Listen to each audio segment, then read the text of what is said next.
Two terrific talks to start with, two terrific sessions, and what's really, really good to see is that there's going to be quite a bit of synergy between the sessions here today, and that's great, isn't it?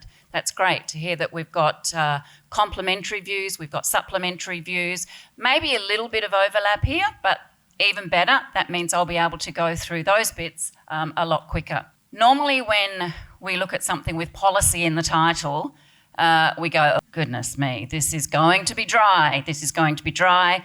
Let's hope that's not the case. Let's hope that's not the case. I want to start first by asking you a question. I've got 3 quotes up here by, I'm going to say, eminent people in history, and maybe not so historical, but what I'd like to do is I'd like to ask this side of the room to tell me who the first quote is from, the middle of the room tell me who the middle quote is from, and that side of the room tell me, use all the resources you've got at your fingertips at the moment, tell me who the final quote is from. I've been told I'm not allowed to go past here because I'll get zapped. As soon as anyone has their quote and answer, just yell it out loud. I don't know that person in history. Helen Keller, yes, the middle one, Helen Keller. Anyone over here got the first one? Or because this group was so quick, maybe you can have a go at the first one and the last one. Anyone over here got the last one? No, that's not a person. Einstein, yes, we've got Albert Einstein. The first quote. Helen Keller, the second quote. Anyone? The last quote? No, the last quote is mine. I'm clearly not famous enough for Google to find my quote. But actually, if you were to put the last quote into GPT, it may tell you, it looks like something from James Dean, a famous actor, and it is, but I just changed the words around a little bit. So my point here is that content is available anywhere. It used to be higher education, used to be about content, then skills, but now content is everywhere. Do we have to remember these? Do we really have to remember very much these days? We need to be continually asking that question, what do we need our students to know? What do we need them to do? And is that changing? We're no stranger to change at all. We've all lived through lots and lots of changes. And we haven't died from it. You know, from the telephone, I don't know why those old telephones were those murky colours. You know, olive and that murky yellow and off-white. But even my mother took a while to get used to smartphones. But seriously, we nearly had to put her in a grave with a smartphone because she was so attached to it in the end. My background's mathematics. So I was a mathematics teacher for many years, not old enough to have used the abacus. I started with a slide rule when I was teaching, but I adapted, all maths teachers adapted, students adapt to use new tools in the study of mathematics. Writing, we write different these days than we used to. We use different tools to write. We don't even have to use a tool to type anymore. We can have speech to word. So we have adapted over time, even in the education space. You know, we've gone from catalogues to books, to Google, to open education resources, and we've adapted, our students have adapted, our curriculum has adapted. Chalk to PowerPoint, I do remember chalk. Could never wear black. You came away looking like a ghost because it was all over you. But we adapted, the students have adapted. I remember having to print pages and pages and pages of resources to hand them out in classrooms. Then we went to lots and lots of files, and now most universities use a learning management system for students. The thing about these types of changes is that we had time. We had time to adapt. We had time to trial things out.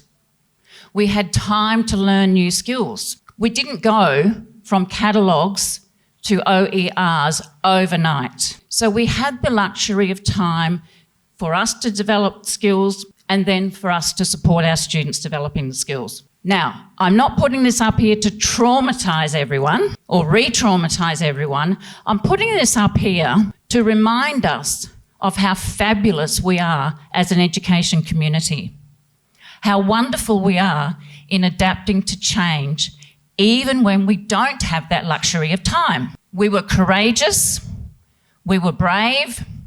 Literally overnight almost, we had to do things so differently to how we were doing it the day before. We were agile, we were responsive, we showed compassion to our students and our fellow colleagues. We were creative and innovative. We were definitely committed to providing an education in the best possible way we could during this horrible time. And we learnt a lot of new things along the way. So November 2022, and we've already heard about the timeline, ChatGPT launches upon us. Lots of things in the technology world have come upon us, and in fact Threads only took hours to get to 1 million users. ChatGPT was the leader, it took 5 days. The difference is ChatGPT was going to dramatically change the way we do education. It was going to dramatically change the way we needed to think about how we're learning, how our students are learning, and how we are assessing them. I'll just get a drink. So it came upon us really, really quickly.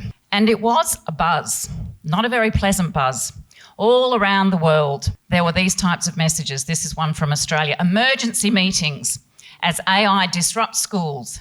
Like education as we know it was about to end. It was about to explode. It really was a kind of sense of panic. It almost reminded us of the start of the pandemic. And we saw universities and schools reacting in Australia. The schools banned ChatGPT, universities talking about going back to paper exams. Academic integrity was a big issue.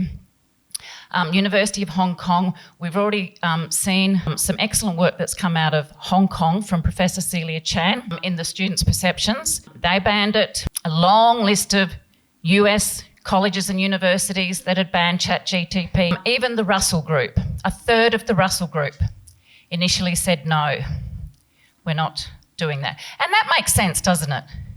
It makes sense because we had to work out what to do with this. We had to work out what does it mean? How is it going to impact education? And we needed time to do that. We were used to taking time to get used to new things. We had an experience with the pandemic where we had to do things overnight, and now we were faced with something else where the feeling was, this is urgent, we need to do something. But let me just ask you another question, and you should know the answer, because it's kind of been talked about already this morning. What is the most common reasons students are doing a university degree? What would you say is the most common reason that students come to university to do a degree? Anyone? A certificate? A career experience for that career? A certificate for that job? Good salary in that job? Networking when you're out there working? Common theme? Skills, so you can get that great job and have a career. Okay, so the World Economic Forum discussed a paper that was written by the OECD in September of this year. And you would have seen figures like this thrown around, that in the next 10 years, over 1 billion jobs are set to be transformed by AI technology. We know that the OECD is about better policies for better lives, and they have a heavy focus on education, as many other things. And they're saying higher education institutions need to prepare students for this revolution. And they're suggesting 3 fundamental reforms to higher education. These are not going to come as any surprise. They're not rocket science. But they kind of validate that notion that a university degree is for many things. But ultimately, it's about a career for most. Create a curriculum for the AI economy. This is not just develop a couple of subjects and throw some AI in. It's not just in the computer science program or the data analytics program.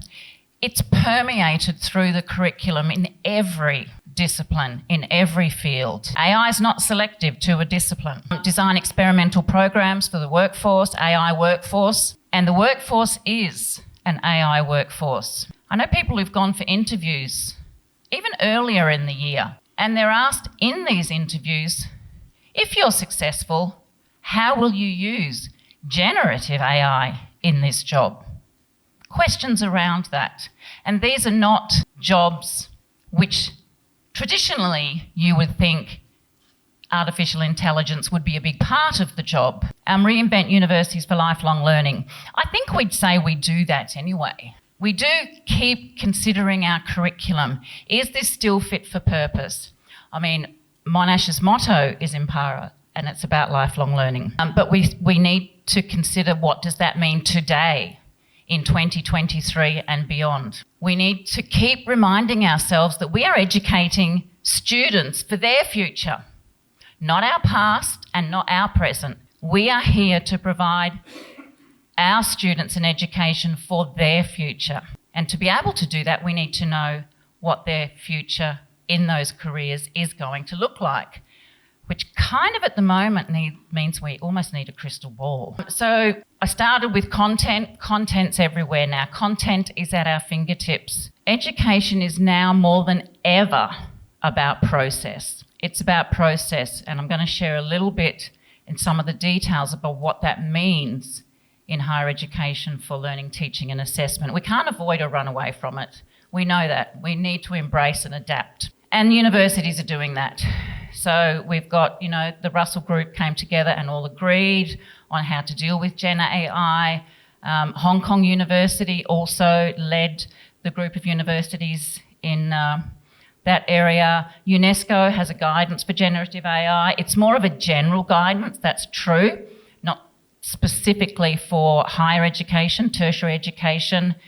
In Australia, we see that the regulatory body is embracing this and giving some guidance on how universities might embrace this themselves.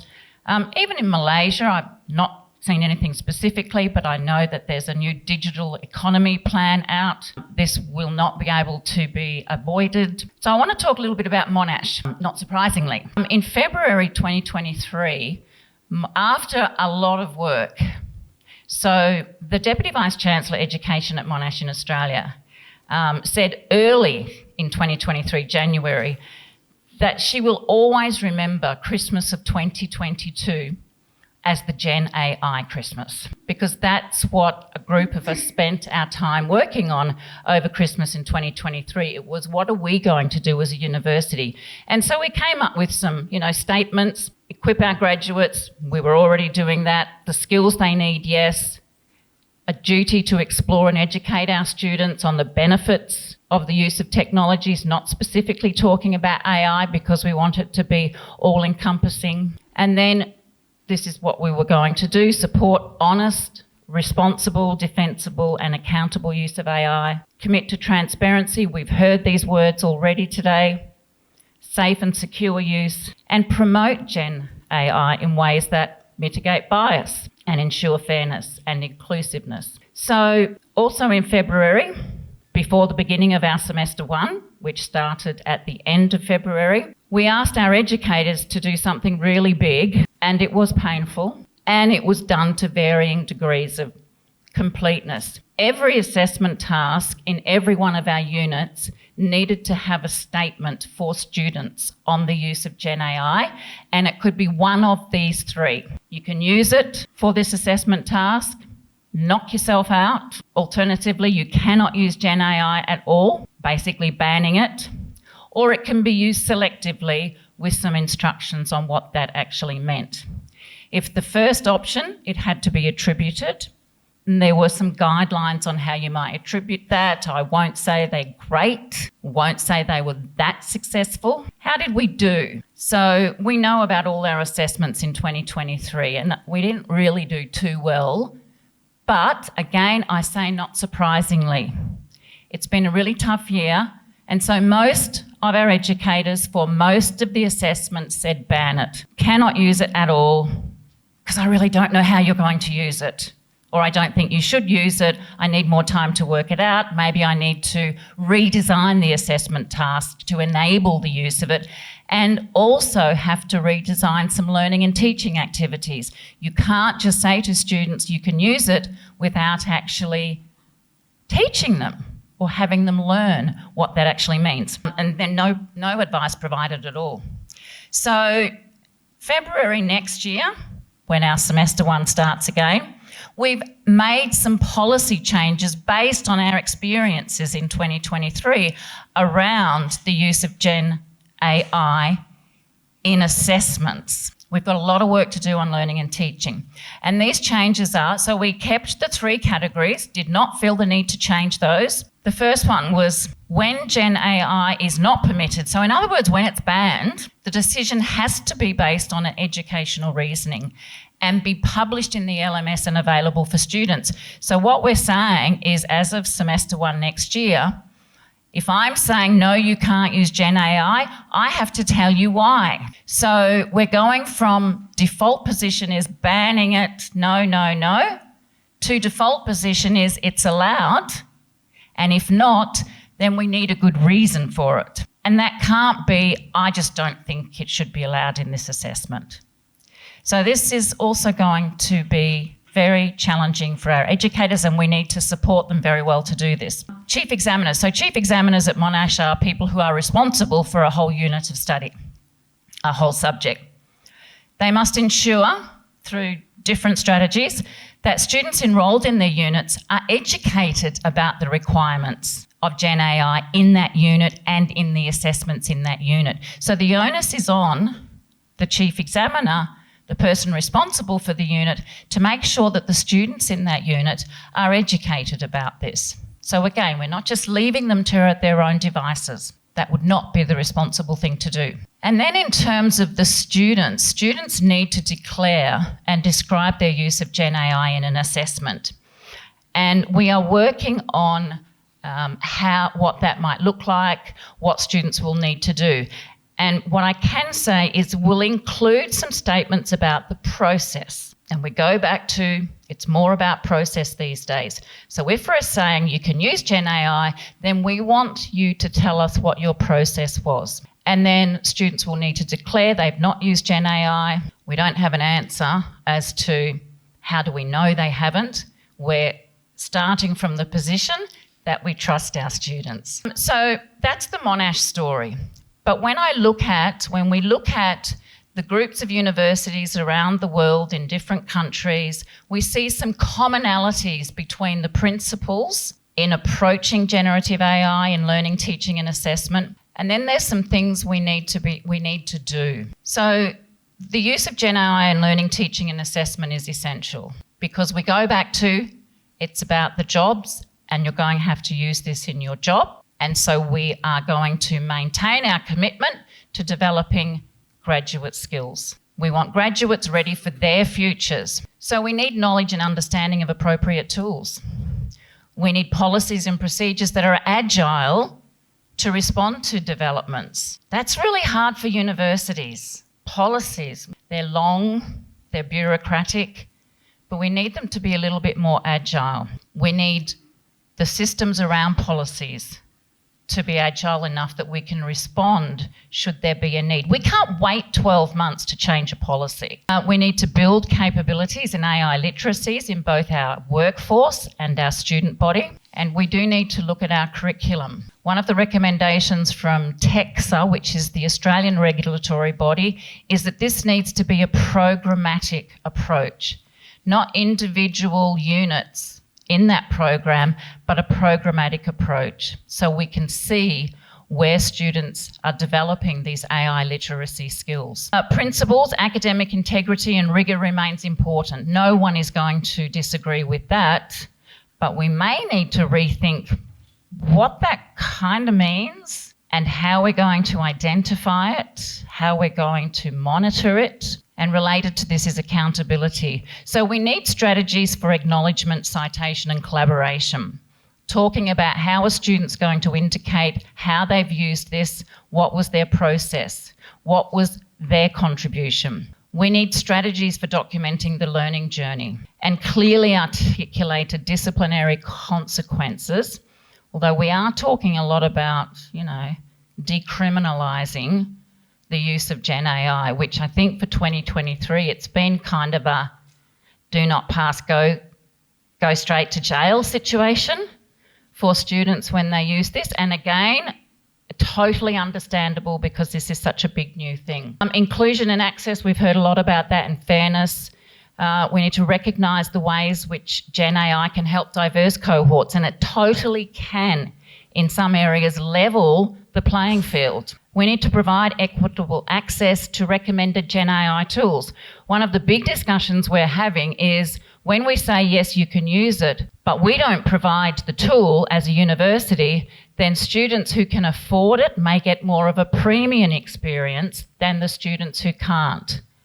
And we need to make sure that doesn't happen, that we don't marginalise certain student cohorts in relation to this. And we've heard about biases. We need to recognise potential biases in GenAI tools and know what to do about that and how to mitigate that. And transparency, clearly defined uses of GenAI and ways of monitoring and evaluating GenAI implementation and the policies and guidelines around that implementation, which we are fantastic at doing. We evaluate lots of things. We initiate things, we introduce new ways of doing things, new types of assessments. We stop doing exams, we do authentic assessments, and we evaluate it to see how it's going. We're really good at that. We need to continue doing that. This is my last slide, and it's not from education, but I think it gives you the picture. It's from industry, manufacturing, comic. I thought about writing my own one in education, but I'm a really terrible drawer. But then I thought I could have actually asked one of these tools to do that for me. That would have been really cool. So my final comments are, GenAI cannot pass an assessment task on its own. So we need to take that on board and we need to make that a reality. It has to be, as we've already heard from Professor Ho, assessment tasks designed to be collaborative. Humans plus GenAI. There will still be human, but there will be increasingly more human plus GenAI. We never want what was in the bottom quadrant. We don't want GenAI, and them coupling up together and submitting an assessment under my name. We need to make sure our learning and teaching and our assessment tasks actually are designed so that it can be a collaborative effort and so that students are able to acknowledge and cite. And policy reform in higher education is absolutely essential around this. Thank you. Thank you, Beverley. Are there any questions for Professor Webster? Yes. We are currently living in the post-normal times where a lot of chaotic is happening. Like we say, AI is one of the disruptions for our educations. We are going through a new normal stage in the future where we doesn't know what it look like. And we are still in the business, we are still in the essential to provide our education for our future generations. You mentioned very clearly that we are providing our future students what they are looking for. So obviously AI is one of the challenges that we face, and you have highlighted in your conclusive marks that we are now working with human and high AI, which I like to use the story of Iron Man, right? That's how we live life to be in the future. However, we are facing another, like we mentioned, policy. It's not related to the university policy, but it's towards a lot of accreditation policies. I don't think there's been enough fast enough to live in a particular post-normal time that we are developing. So how, as a whole, I believe everyone in this room are generally coming from educations, how we can do it together to ensure whatever we are doing is preparing our students for their own future. Thank you. Thank you for that question, and it is a really, really important question. I don't have a really, really good answer to it either. But let me give it a stab. This is a problem. We have a number of professional accrediting bodies, be they in Australia, be they in Malaysia, be they UK, who traditionally are not very future focused, which is really ironic if you think about it. The reason you get professional accreditation is so that your graduates can go out and work in that profession. But they do tend to be slower than we would like them to. I think one answer is in the profession itself. Okay, you've got the profession, you've got the universities, and then you've got the accrediting bodies. The profession and the universities need to work together to lobby, to champion the professional bodies. This is not easy and it takes time, but it really is the only way that in history, changes have been made in the professional bodies. That's one way. Another way is when people join those professional bodies who actually do have an open mind. So, but that's, we can only pray that that happens, but what we can proactively do is get our industry working with us to actually lobby the professional bodies. Sensibly, with evidence, that would be my answer to that. And if it was as easy as what I just said, then that would be great. But we know it's not. Do we have any more questions for? No? Hello, I'm Sophia. Just a simple one. Okay, how do you balance in between your academic staff and also your students for you to, for you to come up or for you to draft the policies for Monash University? I just want to know how you balance both. Thank you. So thank you for giving me an easy question, although I might dispute that. If you're asking me, do we involve students in these decisions? We definitely do. So Monash, like many universities, has student bodies on pretty much all of our committees. We have student groups who we consult with before anything really big changes. Students have an opportunity to provide feedback on any policy changes at the university, specifically those that relate to them and their education or them and their research. So we do involve students. They don't always get what they want. A consultation, having your say, does not mean getting your way. Okay. Thank you very much for a very interesting presentation. I would like to congratulate to the Monash for having this policy. And of course, I believe this can be as a benchmark for other universities in the future. My question is regarding to the statement regarding to the assessment is highlighted. The tools can be used or can be perhaps partly used and cannot be used. But is it somehow we should look at our PLO or CLO or OBE of the overall program to make sure either that will be help the student to what they are going to achieve, perhaps by conducting or having the register on that particular course and so on. I would be appreciate if you elaborate on this also. Thank you. Yes, thank you for that question. I forgot to introduce myself. I'm Mehran Dolat from UTM, from Malacca. Nice to meet you. Thank you for joining us today. That is a really good question, and the answer relates back to what I said about advice from TEXA, that this should be looked at from a programmatic point of view, which is very difficult to do because it's very time consuming and means everyone needs to step right back and start from your program learning outcomes, your course learning outcomes, to see where the different aspects of student developing AI literacies fits into their overall program or their overall course of study. So the answer is yes. What may result is that we may actually now, given the significance of this, need to think about where in our course learning outcomes is AI literacy.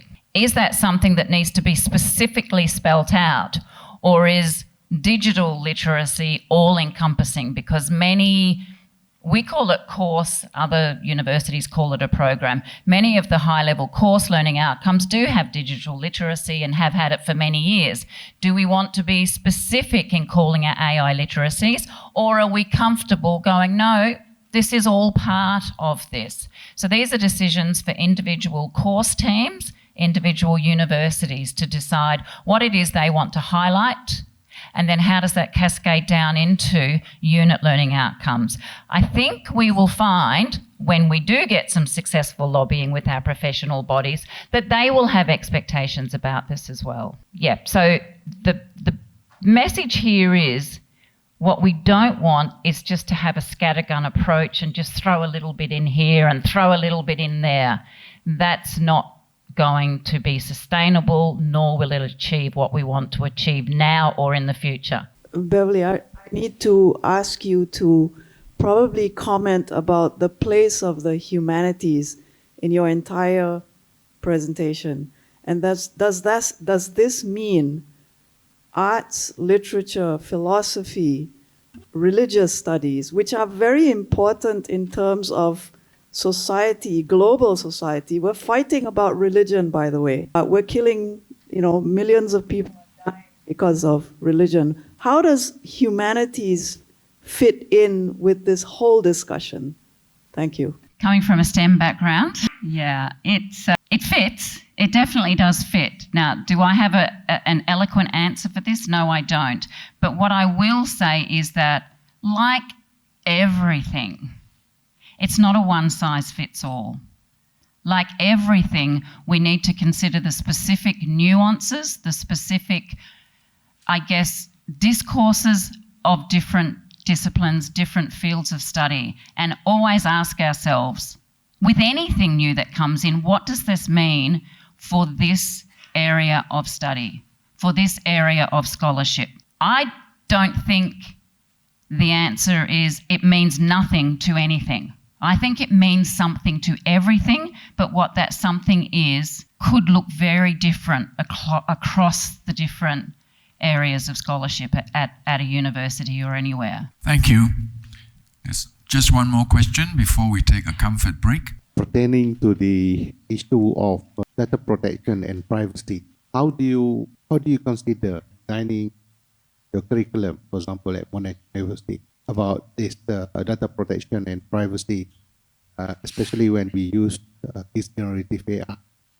Thank you. Data protection and privacy is very, very important, and it is something that's under discussion, and this particular whole sphere is included in that discussion. So basically that's all I can say. We don't know what that looks like. I don't think anyone really knows what that looks like just yet, and how we manage to be confident that we are making sure things are protected, that things that are confidential remain confidential. But like everyone, I don't think we have an answer to that as yet, and is likely one of the main reasons why we have needed to take a little bit longer, and may need to take some areas even slower than we would like to, till we get some sort of handle on those really important issues.